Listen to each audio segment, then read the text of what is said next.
नमस्कार दोस्तों, एक बार फिर से स्वागत है आपका हमारे चैनल आईटी वाले सर में। और आज की इस वीडियो में आप सीखेंगे पेजेस ग्रुप में क्या-क्या कमांड्स होते हैं और इनको हम कैसे इस्तेमाल कर सकते हैं। तो आइए शुरू करते हैं। सबसे पहले एक वर्ड फाइल ओपन कर लेते हैं और देखते हैं कि इंसर्ट मेन्यू में जो आपका पहला ग्रुप है, ठीक है, पहला ग्रुप ये आपका पेजेस ग्रुप का है। इसमें आपको कवर पेज, काफी सारे यहाँ पर कवर पेज आपको मिल जाएंगे। देन दूसरा है आपका ब्लैंक पेज यानी कि खाली पेज, और दूसरा है पेज ब्रेक। तो कवर पेज होता क्या है? तो कवर पेज या टाइटल पेज आपके डॉक्यूमेंट का पहला पेज होता है, ठीक है, फर्स्ट पेज होता है।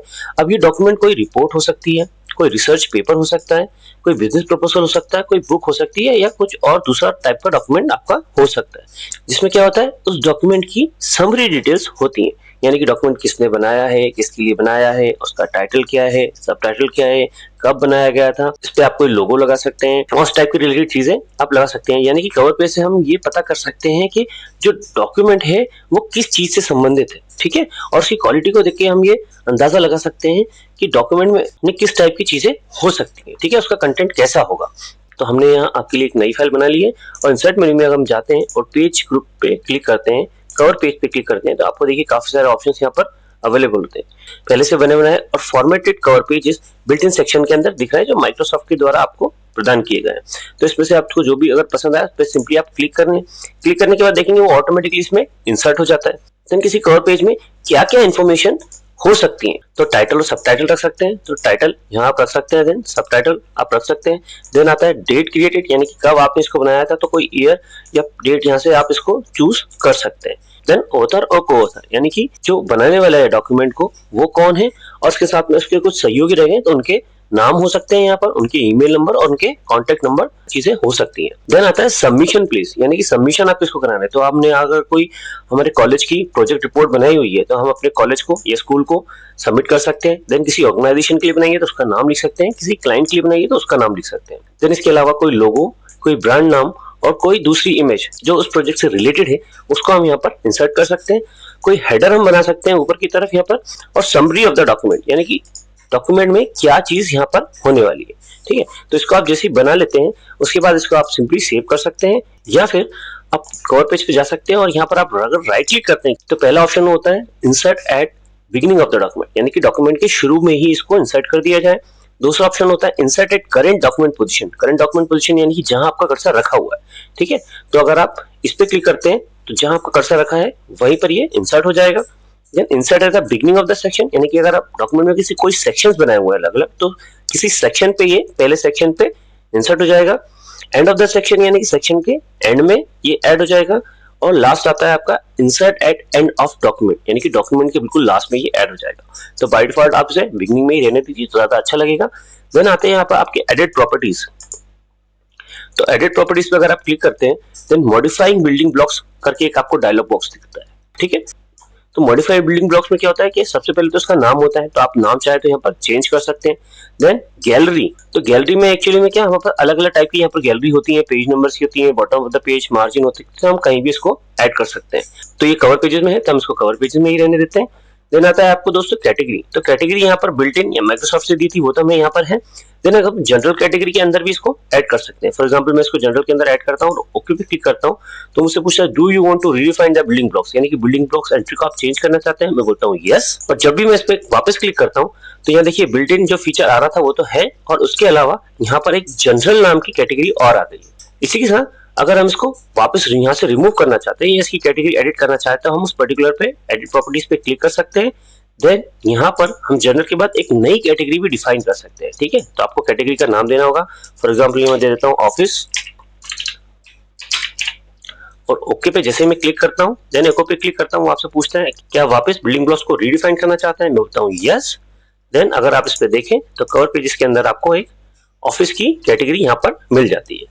इसी के साथ अगर आपको ये नहीं चाहिए तो आप इसको सिंपली रिमूव भी कर सकते हैं और save selection to cover page gallery, ठीक है। अगर आपने कोई नया अपना खुद का प्रीफरेंस बनाया तो आप सेव भी कर सकते हैं कवर पेजेस गैलरी में, तो कवर पेजेस गैलरी के अंदर ये ऑटोमेटिकली सेव हो जाएगा, ठीक। तो मैंने आपके लिए यहाँ पर एक पहले से बना के रखा हुआ है जैसे आईटी वाले सर, ठीक है। अगर ये इसको मैं अगर ओपन करता हूँ तो ये सिंपली ओपन हो जाएगा। देन अगर मैं चाहता हूँ इसको यहाँ से डिलीट कर दूं, ठीक है, तो वापस मैं उस कवर पेज पे जा सकता हूँ और सिंपली इस पर राइट क्लिक करके बोल सकता हूँ ऑर्गेनाइज एंड डिलीट। तो ऑर्गेनाइज एंड डिलीट जैसे ही क्लिक करता हूँ तो बिल्डिंग ब्लॉक्स ऑर्गेनाइजर का एक डायलॉग बॉक्स हमारे पास आ जाता है। देन इस कवर पेज को यहाँ पर सिलेक्टेड है पहले से ही, तो मैं इसको चाहूँ तो प्रॉपर्टीज भी चेंज कर सकता हूँ, वापस इसे मूव कर सकता हूँ दूसरी जगह पर, या फिर इसको डिलीट कर सकता हूँ। ठीक है, जैसे मैं यस पे क्लिक करूंगा तो वो डिलीट हो जाता है। देन आप इसे ओके करें और यहाँ पर आप देखें तो वो कवर पेज आपको यहाँ से आप नहीं दिखाई देगा। देन आते हैं इसके इंपॉर्टेंस पे। तो कवर पेज एक्चुअली में क्या पहला पेज होता है। ठीक है, कोई भी रीडर आता है आपके डॉक्यूमेंट को सबसे पहले कवर पेज ही देखता है, वो भी देख सकता है कि इसमें टॉपिक क्या है, ठीक है, किसने बनाया है, तो उसको एक समरी मिल जाती है। और दूसरा होता है कवर पेज देखते ही उस रीडर के अंदर एक इंप्रेशन क्रिएट हो जाता है कि जो बाकी डॉक्यूमेंट की क्वालिटी है और कंटेंट्स हैं वो क्या होंगे और कैसे होंगे, तो वो डॉक्यूमेंट आपका आगे देख सकता है। इसीलिए स्पेशल अटेंशन हमें देना चाहिए जब भी हमें कवर पेज बनाए। ठीक है, तो हमें क्या क्या चीजें ध्यान रखना चाहिए। सबसे पहले तो ये फॉर्मल और प्रोफेशनल होना चाहिए। देन दूसरा आता है रिलेवेंट इन्फॉर्मेशन उसके अंदर होना चाहिए, यानी कि जिस टॉपिक से आप कोई डॉक्यूमेंट क्रिएट कर रहे हैं उसका कवर पेज और उसके डॉक्यूमेंट के जो कंटेंट्स हैं वो मैच होना चाहिए। देन डिजाइन बहुत अट्रैक्टिव होना चाहिए। तो पहले पेज को जैसे ही वो देखता है और उसको डिजाइन बहुत अट्रैक्टिव लगती है तभी वो आगे का डॉक्यूमेंट आपका ध्यान से पढ़ता है। देन ओवरऑल लेआउट जो उसका है हमें बहुत ध्यान से उसको चूज करना पड़ता है और वो आपके डॉक्यूमेंट के कंटेंट्स के साथ मैच होना चाहिए। देन लास्ट में हम आते हैं कि कवर पेज आप क्या डिजाइन भी कर सकते हैं स्क्रैच से, यानी कि बिल्कुल खाली पेज से आप डिजाइन भी कर सकते हैं, या फिर आपके पास जो टेम्पलेट ऑप्शंस अवेलेबल हैं उनका भी इस्तेमाल आप कर सकते हैं। बहुत सारे टेम्पलेट ऑप्शंस आपको वर्ड में पहले से दिए हुए हैं। इसके अलावा आप इनको डाउनलोड भी कर सकते हैं अपनी नीड के अकॉर्डिंग। तो डाउनलोड करने के लिए आप क्रोम पे जाइए और टाइप करिए cover page templates for MS word. ठीक है, तो जैसे ही आप ये टाइप करते हैं आपके पास एक देखिए वेबसाइट आती है mswordcoverpages.com। इस पे अगर आप क्लिक करेंगे तो यहाँ से काफी खूबसूरत और अच्छे कैटेगरी के टेम्पलेट्स आप डाउनलोड कर सकते हैं और यहाँ पर अलग अलग कैटेगरीज दी हुई हैं। ठीक है, आप सर्च भी कर सकते हैं अपनी कैटेगरी का, या फिर जो पोस्ट उसमें उन्होंने की हुई है उनके हिसाब से भी आप इंस्टॉल कर सकते हैं। फॉर एग्जाम्पल अगर मैं किसी पर्टिकुलर यहाँ टेक्निकल रिपोर्ट को या किसी होमवर्क कवर पेज को क्लिक करता हूँ तो उस पर्टिकुलर पेज में मैं जा सकता हूँ और देन यहाँ से मैं इसको डाउनलोड कर सकता हूँ। ठीक है, आगे भी और देख सकता हूँ मैं, तो आप देख सकते हैं बहुत ही अच्छे यहाँ पर मिल रहे हैं। आप सिंपली इस पे सिर्फ यहाँ पर डाउनलोड क्लिक कर दीजिए।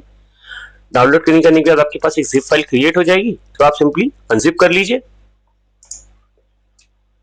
अनजिप होने के बाद आपको आपका कवर पेज यहाँ पर मिल जाएगा। देन इसको आप चाहें तो वापस चेंज कर सकते हैं। देन कवर पेजेस के बाद दोस्तों आता है हमारे पास ब्लैंक पेज। तो ब्लैंक पेज क्या होता है, एक खाली पेज। ठीक है, कोरा कागज हम चाहें तो इंसर्ट कर सकते हैं।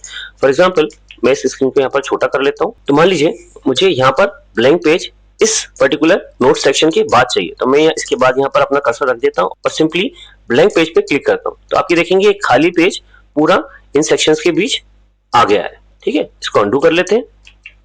और लास्ट ऑप्शन इस ग्रुप में होता है दोस्तों आपके पास पेज ब्रेक। तो पेज ब्रेक पेज ब्लैंक से थोड़ा सा डिफरेंट है। यहाँ पर पेज ब्रेक में आपके पास पूरा एक नया पेज आ जाता है और पेज ब्रेक में जितना पर्टिकुलर सेक्शन है, ठीक है, उसको ही आगे धकेल देता है और बीच में एक खाली स्पेस क्रिएट कर देता है। तो अगर मैं इस पैराग्राफ के बाद यहाँ पर अपना कर्सर रखता हूँ और पेज ब्रेक पे क्लिक करता हूँ, ठीक है, तो आप ये देखेंगे जो नीचे का पोर्शन था उसने अगले पेज पे धकेल दिया है। ठीक है, और यहाँ पर एक पेज ब्रेक क्रिएट हो गया है। इसी को करने के लिए आप इसकी शॉर्टकट की का इस्तेमाल भी कर सकते हैं कंट्रोल के साथ। अगर आप एंटर दबाते हैं तो ऑटोमेटिकली एक पेज ब्रेक क्रिएट हो जाता है। तो इन डिफरेंट तरीकों से आप अपना कवर पेज बना सकते हैं, एक ब्लैंक पेज क्रिएट कर सकते हैं और एक पेज ब्रेक भी इंसर्ट कर सकते हैं। धन्यवाद दोस्तों, जय हिंद, जय भारत।